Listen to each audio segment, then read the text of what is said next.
Es para mí una gran satisfacción aprovechar la oportunidad que me brinda ese gran evento de la Feria del Libro de Durango para hacer una breve presentación de una obrita mía sobre la Virgen de Esquioga.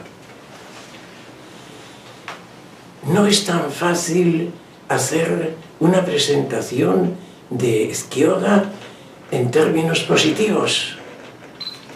Desde la condenación, hace 80 años, Esquioga ha sido un blanco, un signo de contradicción. Para los que creyeron o creían en Esquioga, era una vergüenza pública, una vergüenza colectiva, recordar aquellos sucesos que fueron condenados por la Iglesia.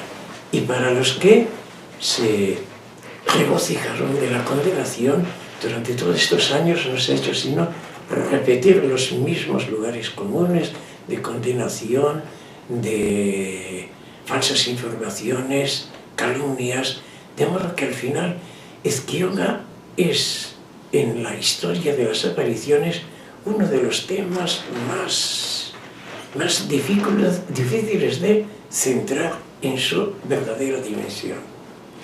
Por esto, en la presentación de mi libro me voy a centrar en 10 puntos para que de esta manera luego las preguntas estén también más ceñidas al tema. En primer lugar, la singularidad que supone la afluencia de peregrinos. En toda la historia religiosa del País Vasco jamás se han concentrado en un mes 1 millón de personas, con jornadas en las cuales los peregrinos llegaron a 70.000. Y eso no solamente en el País Vasco, en aquellos años 30 en que los medios de transporte no estaban tan desarrollados como en la actualidad, pero también en el mundo entero, porque William Christian dice que hasta las apariciones de Medjugorje nunca se había conocido un movimiento de masas de peregrinos como en Esquioga. Este evento tiene una segunda singularidad. Es su grande importancia en cuanto a la guerra civil del 36. La república que se proclamó por primera vez en Eibar había consolidado sus posiciones y el día 29 de junio del año 31 tenía sus elecciones al Parlamento, es decir, a la Asamblea Constituyente. Pues bien, al día siguiente de las elecciones apareció como la sombra de la República la aparición de Esquioga.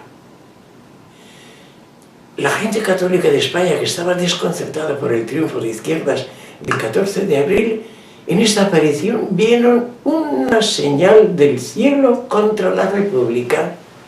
No fue esta la primera intención de las apariciones, sino que la opinión pública, la prensa y el gobierno tomaron a Esquioga como la principal oposición religiosa que se levantaba en el país. Como tercer tema de originalidad, de singularidad, es la presencia del clero. En todas las apariciones, generalmente, el clero está ausente, bien porque la autoridad eclesiástica prohíbe el acceso al lugar de los eventos, bien por otra razón cualquiera. En Esquioga, desde el tercer día, el clero local se hizo presente en la aparición. Nada menos que el párroco de Zumárraga, don Antonio Mundaray, y su coadjutor se personaron en el lugar de las apariciones. Y el cuarto día, un sacerdote empezó a dirigir el Santo Rosario. Esto es realmente único. También otra singularidad muy importante es que el principal y primer testigo, sacerdote de las apariciones, es de una calidad espiritual tan grande que de toda la historia eclesiástica del País Vasco es hasta ahora el único candidato a los altares, a la gloria de los altares, que ha llegado hasta el grado de venerable que precede a la beatificación.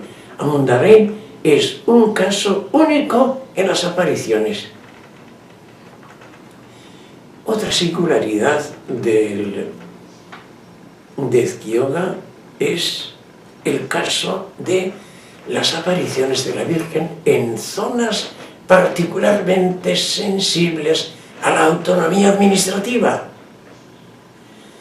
El año 31, 32 y 33 se apareció la Virgen Santísima en 3 de estas zonas europeas con mayor tensión autonomista.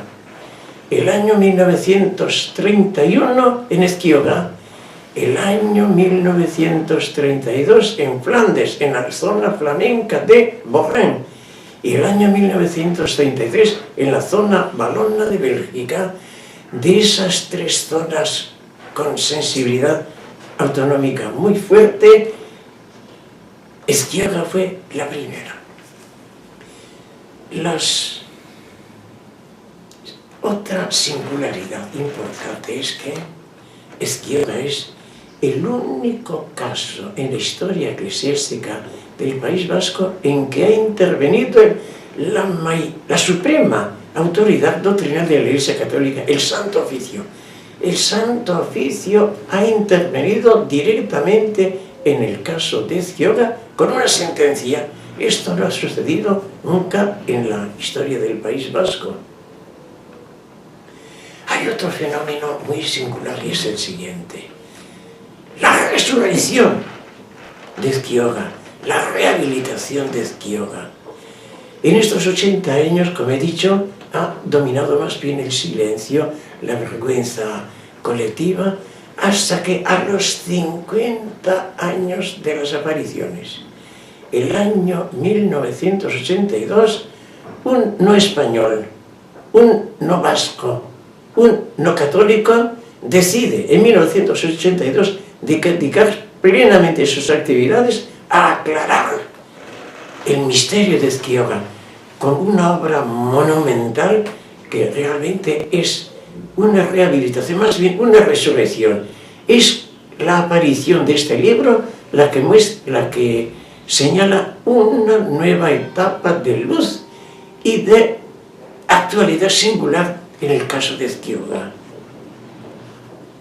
Hay también otro hecho singular y es la presencia del catolicismo de Francia. En el primer mes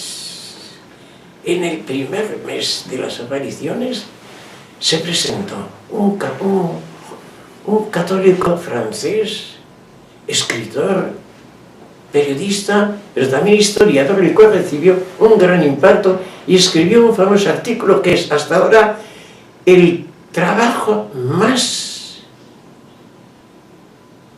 clarividente, más crítico y más respetuoso con Ezquioga. Es Gaëtan de Bernoville. También es una cosa singular en la historia de Ezquioga el siguiente aspecto.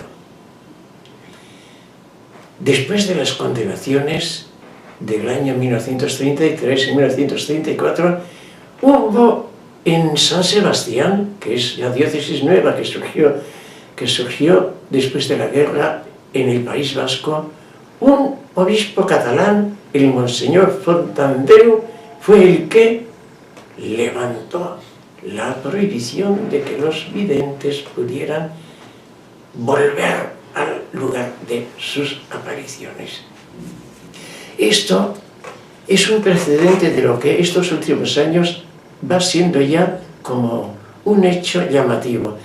La rehabilitación de apariciones condenadas, tal fue el año 2002, la aprobación de las apariciones de Ámsterdam, previamente condenadas por la Iglesia, y en Madrid el implícito reconocimiento del Escorial que ha permitido el cardenal Rocco, dando licencia para edificar una capilla en Prado Nuevo.